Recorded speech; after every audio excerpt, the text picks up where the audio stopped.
السلام علیکم. الحمدللہ بہت اچھا لگ رہا ہے آپ سب کو دیکھ کے. اللہ تعالیٰ آپ سب کا آنا قبول کرے. اللہ تعالیٰ نے جن کو اپنا گھر کھولنے کی توفیق دی ہے، اپنے ریسورسز استعمال کرنے کی توفیق دی ہے، اللہ ان کا بھی اس عمل کو قبول کرے. اور آپ جانتے ہیں کہ اللہ تعالیٰ نے آپ کو اور مجھے اس زندگی میں الحمدللہ اتنی صحت دی ہے کہ ہم سب اپنے پیروں پر چل کر یہاں پر آئے ہیں، اپنے کانوں سے الحمدللہ سن رہے ہیں. کسی کو بھی مجھے کوئی ہیئرنگ ایڈ لگی ہوئی نظر نہیں آ رہی. الحمدللہ سب نوجوان خواتین ہیں. صحیح ہے.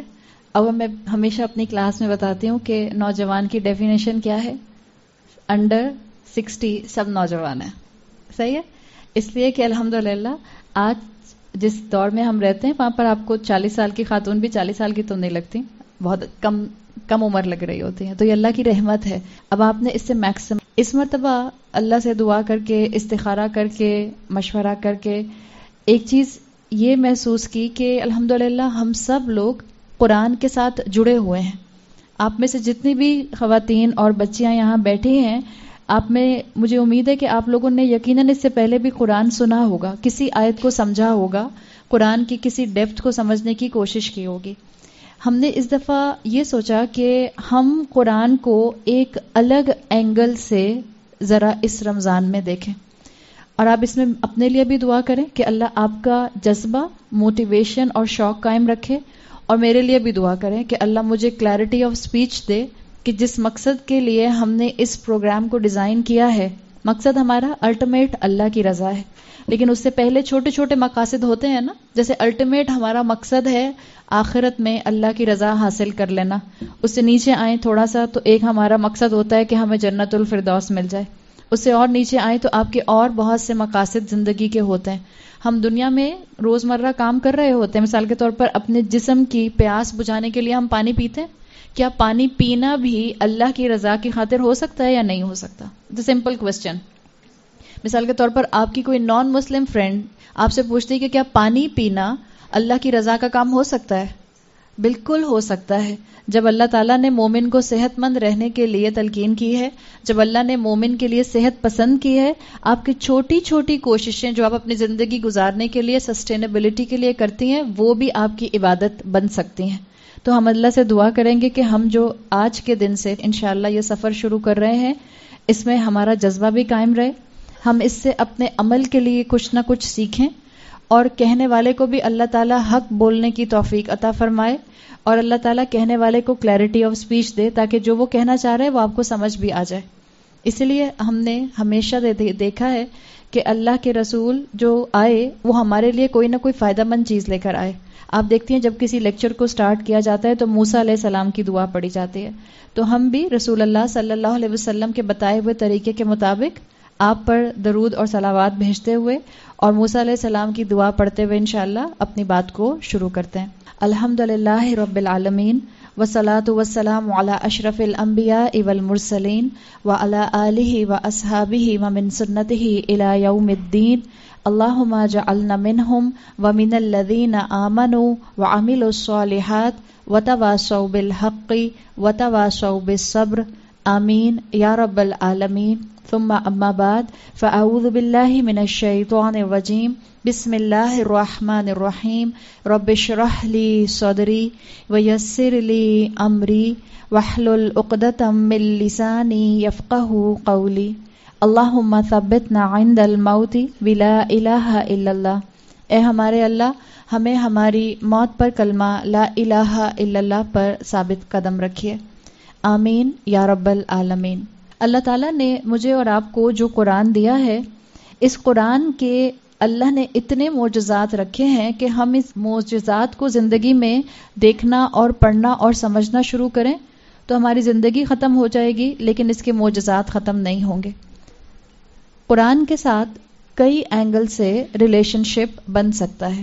جیسے مثال کے طور پر مومن کا یا مسلمان کا قرآن کے ساتھ ایک ریلیشن شپ یہ ہے کہ قرآن کو سننا.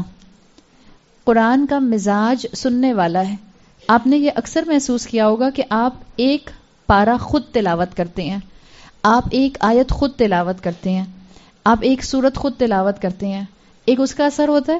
ایک سورت آپ کسی کی تلاوت کی ہوئی سنتی ہیں، ایک اس کا اثر ہوتا ہے. یعنی کوئی قاری تلاوت کر رہا ہے، اس کا الگ امپیکٹ ہوتا ہے. ایک آپ اسی سورت کی کسی سے ایکسپلینیشن سنتی ہیں، اس کا بالکل الگ امپیکٹ ہوتا ہے. قرآن کا مزاج اسکالرس کے مطابق سننے والا ہے. جیسے آپ کے گھر میں، آپ میں سے ہر ایک کے گھر میں کئی تفسیریں موجود ہوں گی. آپ چاہیں تو کسی بھی بک شاپ سے تفسیر کی کتاب خریدیں اور اسے پڑھنا شروع کر دیں، لیکن یہ آپ کا ایکسپیرینس ہوگا کہ آپ تفسیر پڑھیں، اس کے مقابلے میں آپ تفسیر یا ایکسپلینیشن کو سنیں، اس کا امپیکٹ بالکل الگ آتا ہے. بالکل آپ کا ذہن ایک طرح سے الگ سوچ پر چلا جاتا ہے. تو نمبر 1 قرآن کا ریلیشن شپ اور آپ کا اور میرا ریلیشن شپ کیا ہونا چاہیے؟ قرآن کو سننا. اور قرآن کو سننے کے لیے بھی کیسا کرائٹیریا دیا گیا ہے؟ قرآن کو توجہ سے سننا. صحابہ کرام کے لیے آتا ہے کہ جب وہ اللہ کے رسول صلی اللہ علیہ وسلم کی محفل میں ہوتے تھے تو ایسے بالکل اسٹیشنری بیٹھا کرتے تھے، ایسے ساکت بیٹھا کرتے تھے جیسے ان کے سروں پر پرندے بیٹھے ہوئے ہیں، اور اگر وہ ہلیں گے تو وہ پرندے اڑ جائیں گے. یعنی ان کا کنسنٹریشن نمبر 1 سننے پر ہوتا تھا، نمبر 2 غور سے سننے پر ہوتا تھا. یہ چیزیں بہت کاؤنٹ کرتی ہیں. ہم سورہ فاتحہ کو شروع کرنے سے پہلے اعوذ باللہ اور بسم اللہ پر بھی تفصیل سے بات کریں گے، اس لیے کہ دورہ قرآن میں آپ کو موقع نہیں ملتا ان چیزوں پر بہت ڈیٹیل سے بات کرنے کا. حالانکہ آپ اگر تفاسیر پڑھیں جو اسکالرز نے لکھی ہیں، تو ایک اسکالر نے صرف سورہ فاتحہ کی تفسیر شروع کرتے ہوئے جب انہوں نے اعوذ باللہ کی تفسیر کی، اس میں انہوں نے اراؤنڈ 75 صفحوں کے اوپر اعوذ باللہ من الشیطان الرجیم کی تفسیر کی ہے. تو قرآن کا سب سے پہلا ریلیشن شپ آپ کا اور میرا کیا بننا چاہیے؟ سننے والا. اچھا، یہ سننے والا ریلیشن شپ اور پھر رمضان، ان کا بہت گہرا تعلق ہے. اس طرح سے کہ دیکھیں الحمدللہ آپ میں سے جتنی بھی خواتین ہیں جن کے بچے چھوٹے نہیں ہیں، اور مجھے ابھی بھی کوئی بھی ایسی خاتون نظر نہیں آ رہی جس کے گود میں نیو بورن بیبی ہو، اگر آپ کا بچہ اتنا چھوٹا نہیں ہے اور آپ کے اندر انرجی باقی ہے اور آپ کو ہمت ہے، پلیز کسی مسجد میں جا کر قرآن کو سنیے، قرآن کی تلاوت سنیے. جبرائیل علیہ السلام رسول اللہ صلی اللہ علیہ وسلم کے پاس ہر رمضان میں جب آیا کرتے تھے، قرآن کی دہرائی ہوتی تھی، اور قرآن کی دہرائی اس کے ٹیکسٹ کی ہوتی تھی. الحمدللہ میں اس بات پر یقین رکھتی ہوں کہ آپ میں سے زیادہ تر خواتین کو قرآن کی تلاوت میں سے بھی مفہوم سمجھ آتا ہوگا، کسی ایک آیت سے پتہ چل جاتا ہوگا کہ اچھا یہاں یہ ذکر چل رہا ہے. تو پلیز کوشش کر کے تراویح پڑھنے ضرور نکلیے. اگر آپ کو لگتا ہے کہ آپ تراویح پڑھنے نہیں نکل سکتی، کوئی آپ کی فزیکل ایلمنٹ ایسی ہے تو وہ الگ معاملہ ہے، بچے چھوٹے ہیں وہ الگ معاملہ ہے، یا آپ کی کنسنٹریشن مسجد میں نہیں ہوتی وہ الگ معاملہ ہے. لیکن اس کام کے لیے کہ آپ پورا قرآن سن لیں، کوئی آپ کے سامنے پورے قرآن کی تلاوت کرے عربی ٹیکسٹ کی، اس سے بہترین موقع ہے تراویح سننے جانا. اور پلیز جب آپ تراویح سننے جائیں تو اس کی فکر نہ کریں کہ ہم کس مسجد میں جا رہے ہیں. انشاءاللہ ہم ان 10-20 دنوں میں جو کوشش کرنا چاہ رہے ہیں وہ یہ کوشش کرنا چاہ رہے ہیں کہ اللہ تعالیٰ ہمیں یہ توفیق بھی دے دے کہ ہم قرآن کو سمجھنے کے ساتھ ساتھ، قرآن کو سننے کے ساتھ ساتھ اپنے ذہن سے ڈاؤٹس کو ہٹانے کے قابل بھی ہو سکیں. اصل مقصد یہ ہے. اس کی فکر نہ کریں کہ مولوی صاحب کیسا پڑھ رہے ہیں اور مسجد کس کی ہے. پڑھا جا رہا ہے کس کا کلام؟ اللہ کا. اور اللہ کے کلام کے الفاظ چاہے کوئی بھی پڑھے، کیا وہ ایک جیسے ہوتے ہیں؟ بالکل ایک جیسے ہوتے ہیں. اور ینگ بچیوں کو، جو آپ کے ینگ بچے ہیں، بچے اور بچیاں، ان کو تو ضرور مسجد لے کر جائیے، اس لیے کہ ان کے کان پر پورا قرآن پڑھنا بہت ضروری ہے. خود بھی آپ نے قرآن پڑھنا ہے اور آپ نے قرآن کو سننا بھی ہے، یہ کام آپ نے کرنا ہے. تو ایک ریلیشن شپ ہمارا سننے والا رمضان میں اس طرح پورا ہو سکتا ہے. دوسرا قرآن کے ساتھ جو ریلیشن شپ مومن کا ہوتا ہے، جو اللہ بنانے کی بات کرتا ہے، وہ یہ کہ قرآن کو ذکرہ کہا گیا ہے، ریمائنڈر کہا گیا ہے، نصیحت کہا گیا ہے. قرآن میں آتا ہے فذکر بالقرآن من یخاف وعیدی، اس کو جو میرا خوف رکھے اس کو میری نصیحت کے ساتھ میری طرف سے وعید، کوئی ٹائڈنگ دے دیجئے، گلیڈ ٹائڈنگ ہو یا کسی عذاب کی کوئی بشارت ہو یا دے دیجئے. اللہ نے خود قرآن میں اس کو ریمائنڈر کہا ہے. اور قرآن ریمائنڈر کیوں ہے؟ اس لیے کہ ہم انسان ہیں. انسان بنا ہے فورگیٹفلنس سے، نسیان سے. انسان بھول جاتا ہے تو ہمیں بار بار ریمائنڈرز کی ضرورت ہوتی ہے. تو ہم نے قرآن سننا ہے، ہم نے قرآن کو نصیحت کے لیے سننا ہے. پھر ایک اور ریلیشن شپ ہوتا ہے. آپ دیکھیں یہ جو ریلیشن شپس ہیں یہ اسکالرز گریجولی بتاتے ہیں. اچھا، میں آپ کو یہاں جتنی بھی باتیں بتاؤں گی آج یا آنے والے دنوں میں، اس میں سے کوئی بھی بات میری اپنی بات نہیں ہے، یہ میں نے ابھی آپ کو واضح کر دیا ہے. یہ سب اسکالرز کی باتیں ہیں، یہ سب مفسرون کی باتیں ہیں جو کتابوں سے پڑھی گئی ہیں یا اسکالر سے سنی گئی ہیں اور آپ کو بتائی جا رہی ہیں.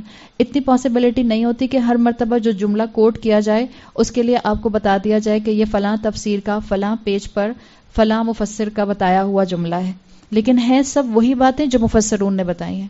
مفسرون یہ لیولز بتاتے ہیں قرآن سے تعلق قائم کرنے کے. پہلا تعلق کیسے قائم ہوگا؟ آپ اس کو سنیں, ٹھیک ہے, اور کیسے سنیں؟ غور سے سنیں. دوسرا تعلق اس سے کیسے بنے گا کہ آپ اس سے نصیحت حاصل کریں, یعنی کہ آپ اس کو اپنے لیے ریمائنڈر سمجھیں. ریمائنڈر کس چیز کی طرف آپ کو اشارہ کرتا ہے؟ مثال کے طور پہ آپ اپنے موبائل فون میں ریمائنڈر لگاتے ہیں. آپ کے بچوں کے ایگزامز ہو رہے ہیں, آپ کے بچوں نے اپنے موبائل فون میں ریمائنڈر لگایا. ریمائنڈر اس چیز کا لگایا جاتا ہے جو آلریڈی چیز آپ کی نالج میں ہوتی ہے. کیا ایسا ہی ہوتا ہے؟ آپ ریمائنڈر اسی چیز کا لگاتے ہیں جس کو آپ پہلے سے جانتے ہیں. قرآن آپ کو وہ باتیں بتا رہا ہے جو آپ کی فطرت میں آلریڈی موجود ہیں. اللہ نے آپ کی روح کے اندر اپنی معرفت ڈال کر یہاں بھیجا ہے. تو قرآن آپ کو اور مجھے ریمائنڈر دیتا ہے. ایک یہ لیول بنتا ہے. پھر اس کے بعد ایک اور لیول مسلمان کو قرآن کے ساتھ بنانا ہوتا ہے. ایک اور ریلیشن شپ قرآن سے قائم کرنا ہوتا ہے. وہ ہوتا ہے ریلیشن شپ تفکر کا, غور و فکر کا. قرآن کے ساتھ اپنی مائنڈ سیٹ اور اپنی تھنکنگ کو اٹیچ کرنے کا. اس کی بھی بہت ضرورت ہے. جیسے قرآن میں آتا ہے سورہ انفال میں, سورہ انفال کی آیت نمبر سورہ انفال میں نہیں آتا, سورہ محمد میں آتا ہے, جہاں آتا ہے سورہ محمد میں آتا ہے اور سورہ آل عمران میں آتا ہے لعلکم تفکرون, جہاں اللہ تعالیٰ نے بہت سی اپنی تخلیق کی باتیں بتائیں کہ اللہ نے تمہارے لیے زمین کو بنایا, آسمان کو بنایا, کشتی کو بنایا, اللہ نے پانی کو بنایا, پھر پانی سے نباتات کو بنایا, اور آخر میں اللہ نے کہا لعلکم تفکرون, تاکہ کس لیے اللہ تعالیٰ نے تمہارے سامنے سارے یونیورسل فینومینا کو ڈسکرائب کیا ہے, تاکہ تم غور و فکر کرو, تمہاری تھنکنگ اس کے مطابق ہو جائے. پھر اس کے بعد ایک اور لیول آتا ہے قرآن کے ساتھ ریلیشن شپ کا, اور وہ ہے تدبر کا ریلیشن شپ. جیسے سورہ محمد میں آتا ہے افلا یتدبرون القرآن, کیا یہ قرآن کے اوپر تدبر نہیں کرتے؟ تدبر کیا کہتے ہیں اگر ہم اس کو آسان زبان میں سمجھیں, اس لیے کہ بچے بیٹھے ہوئے ہیں. دبر عربی زبان میں کسی کی بیک کو کہتے ہیں, پیٹھ کو دبر کہا جاتا ہے. ایک آپ پیٹھ کے لیے ظہور بھی استعمال کرتے ہیں عربی میں, ظہورہم, ان کی پیٹھوں کے پیچھے. عربی زبان کے لیے یاد رکھیں کہ کوئی بھی ایک لفظ دوسرے کا پرفیکٹ سبسٹیٹیوٹ نہیں ہوتا. دبر کا مطلب الگ ہوتا ہے, ظہور کا مطلب الگ ہوتا ہے. دبر کہتے ہیں کسی چیز کی بیک. اچھا, اب اس کو کیسے سمجھیں گے کسی چیز کی بیک کو؟ مثال کے طور پر آپ سب نے سمندر دیکھا ہے, کراچی میں رہنے والے سمندر دیکھا ہے کہ نہیں دیکھا؟ دیکھا ہے, الحمدللہ. سمندر آپ دیکھتے ہیں تو آپ کو, جب آپ سمندر کے سی شور پر کھڑے ہیں, آپ کنارے پر کھڑے ہیں, تو آپ کو سمندر جو نظر آ رہا ہوتا ہے, آپ اس کا سرفیس نظر آ رہا ہوتا ہے یا آپ کو اس کا انٹرنل ڈیپتھ نظر آ رہی ہوتی ہے؟ سرفیس نظر آ رہا ہوتا ہے, ٹھیک ہے. اس سمندر کا دبر کیا ہے؟ جو اس کی ڈیپتھ ہے, صحیح, اس کی پیٹھ ہے. یہ ایک طرح سے یہ اس طرح کا دبر ہے. ایک تو ظہور ہوتا ہے کہ پیٹھ پیچھے ڈال دینا, یعنی کسی چیز کو ویلیو نہ کرنا. دبر کہتے ہیں جس کے لیے تدبر کا لفظ بنا ہے, کسی چیز کی ڈیپتھ میں جانا, اس میں ڈائیو ان کرنا, اس کے اندر چھپے ہوئے خزانوں کو ڈھونڈنا, اس کو کہتے ہیں تدبر. یعنی مثال کے طور پر آپ نے ایک آیت پڑھی, آپ نے یہی آیت پڑھی, چلیں افلا یتدبرون القرآن. اللہ تعالیٰ نے سوال کیا ہے, کیا یہ لوگ قرآن پر تدبر نہیں کرتے, سوچتے نہیں ہیں؟ کیا اس کے لیے اپنی انٹلیکٹ استعمال نہیں کرتے؟ ایک آیت ہے نا, ہم نے اس کا ترجمہ پڑھا, بہت سے بہت ہم اس کا ترجمہ کیا پڑھیں گے؟ کیا یہ لوگ قرآن پر تدبر نہیں کرتے؟ That's it. اور آپ اگلی آیت پر چلے جاتے ہیں. تدبر کیا ہوگا اسی آیت کے اوپر کہ آپ سمجھیں کہ اس کے لیے رسول اللہ صلی اللہ علیہ وسلم نے کیا بتایا, تدبر کیا ہوتا ہے, کس طرح سے قرآن پر تدبر کیا جاتا ہے, یہ کس طرح سے ایک مسلمان کا ریلیشن شپ قرآن کے ساتھ بلڈ کرتا ہے, اور کس طرح سے آپ کو قرآن کے اندر چھپے ہوئے خزانے نظر آتے ہیں. جیسے مثال کے طور پر آپ سے میں کہوں سمندر کے کنارے کھڑے ہو کر کہ اس وقت اس کے اندر لاکھوں کروڑوں جو ہیں وہ اللہ تعالیٰ نے مچھلیاں رکھی ہیں, اور ایک آپ نے میری بات سن کر مان لیا, اور ایک آپ نے خود ڈائیو ان کیا اور آپ نے سکوبا ڈائیونگ کی, اور آپ سوئمنگ کرتے ہوئے سمندر کی ڈیپتھ میں گئیں اور آپ نے وہ مخلوقات, وہ کریشنز خود دیکھی.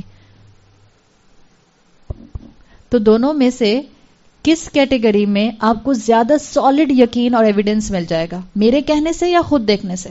خود دیکھنے سے. یہ چیز ہے جو آپ کو قرآن کی آیات پر کرنی ہے.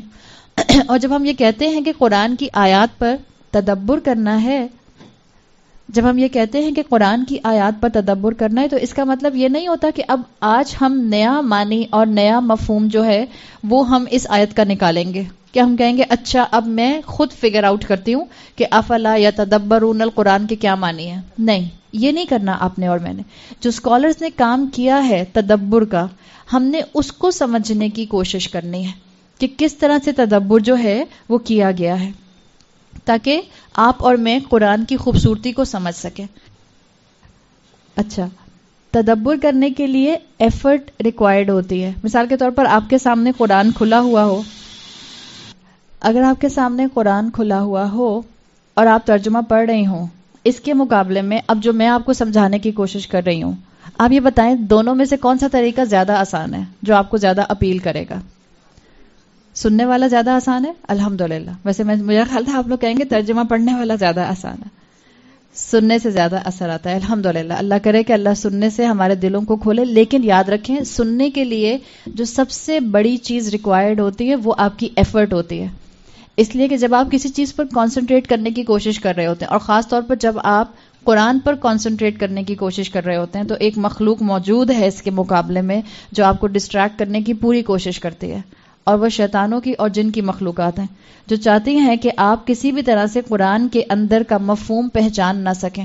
آپ سرفس پر رہیں، بس سامنے سے قرآن کو دیکھتے رہیں اور آپ کے لیے چیزیں جو ہیں وہ مشکل ہوتی جائیں. یہ آیت جو قرآن میں تدبر کی ہے، سمجھ لیں ہم نے اسی کو اپنا ایک طرح کا اس وقت کا مشن بنایا ہے کہ ہم نے ان 20 دنوں میں سورۃ الفاتحہ کے اوپر تدبر کرنے کی کوشش کرنی ہے. اور یہ تدبر وہ تدبر نہیں ہوگا کہ ہم آج سے کوئی نیا تدبر کرنے کی کوشش کر رہے ہیں 21ویں صدی کے اندر. یہ وہ تدبر ہے جو اسکالرز کر کے جا چکے ہیں، صحابہ کر کے جا چکے ہیں. صرف مجھے اور آپ کو اس خزانے کے اندر ڈائیو ان کرنا ہے.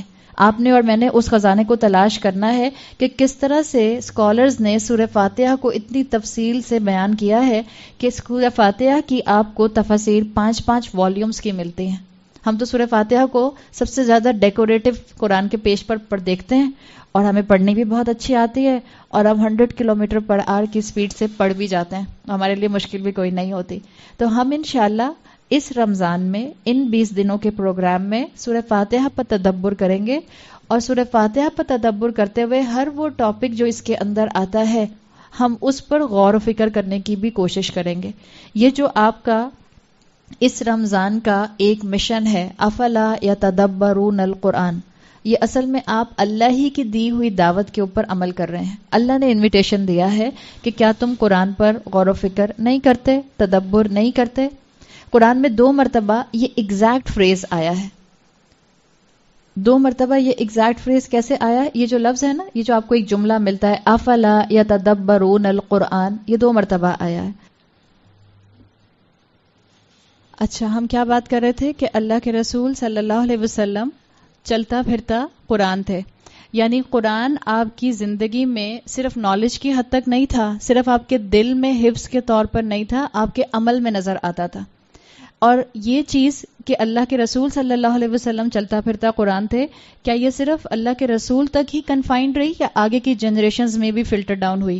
کیا صحابہ چلتے پھرتے قرآن ہوتے تھے؟ بالکل ہوتے تھے. ایک بہت واقعہ اچھا آپ کو ملتا ہے. ہم لوگ اکثر سیرت تو پڑھ لیتے ہیں، سیرت رسول صلی اللہ علیہ وسلم، لیکن ہم لوگ سیرت صحابہ پڑھنے کی طرف آگے بڑھتے ہی نہیں ہیں. ہمیں پتہ ہی نہیں چلتا، ہمیں اندازہ ہی نہیں ہوتا کہ کس طرح سے کتنی اہمیت اس چیز کی بھی ہے کہ اللہ کے رسول کے بعد کی جنریشن نے، صحابہ نے کس طرح سے قرآن کو اپنے عمل میں شامل کیا. ایک واقعہ آتا ہے حضرت عمر کی سیرت کے اندر. حضرت عمر رضی اللہ عنہ کی سیرت میں ایک مرتبہ ایک قافلہ حضرت عمر کے دور خلافت میں مدینہ سے عمرے کی طرف جا رہا تھا، مکہ جا رہا تھا. اب رات کا وقت تھا. آپ کو اندازہ ہے کہ اس وقت لائٹس تو نہیں ہوتی تھیں، اسٹریٹ لائٹس یا کوئی لائٹس تو نہیں ہوتی تھیں. جب قافلہ آ رہا تھا اور حضرت عمر نے دیکھا کہ ایک قافلہ مدینہ سے مکہ کی طرف جا رہا ہے، تو حضرت عمر نے پوچھا کہ آپ لوگ جو ہیں وہ کہاں سے آ رہے ہیں؟ ان لوگوں میں سے کسی نے جواب دیا کہ ہم فجن عمیق سے آ رہے ہیں. فجن عمیق قرآن کی ٹرمینالوجی ہے، اور اس کا مطلب ہوتا ہے ڈیپ ویلی. ان کا مطلب تھا ایک بہت گہری وادی کی طرف سے آ رہے ہیں، یعنی مدینہ کی طرف سے آ رہے تھے. حضرت عمر نے پوچھا آپ لوگ کہاں جا رہے ہیں؟ انہوں نے